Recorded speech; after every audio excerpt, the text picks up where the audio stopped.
দেখো, আমি না কোনোদিন নিজেকে আমার মায়ের মতো, দিদার মতো, এদের মতো হতে চাইনি। না, না, এটা নয় যে ওরা হাউসওয়াইফ, ওরা বাইরে কাজ করে না, এর জন্য।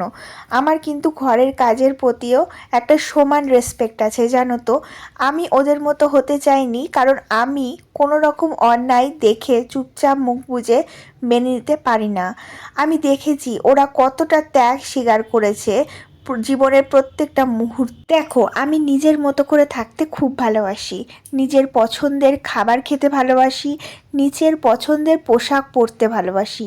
তাতে কে কি বলল, কে কি আমার নামে সমালোচনা করলো, সেগুলো আমি কখনোই ভাবি না। আমি আমার খাবার প্লেটটা সবসময় সুন্দর করে সাজিয়ে খেতে ভালোবাসি, সবসময়তেই মাছের সুন্দর পিসটাও নিতে ভালোবাসি। হ্যাঁ, এটা নয় যে মাছের লেজা থাকলে সেটা আমি খাই না।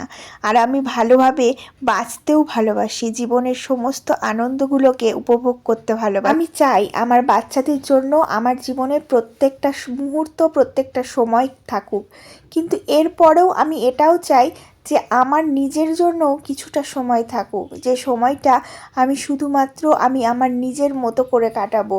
আমার একটা বিকেল থাকবে, যে বিকেলে আমি চা নিয়ে নিজের মতো করে সেই চাটাকে উপভোগ করব, বৃষ্টি দেখব, নিজের মতো নিজের লাইফস্টাইল লিড করব।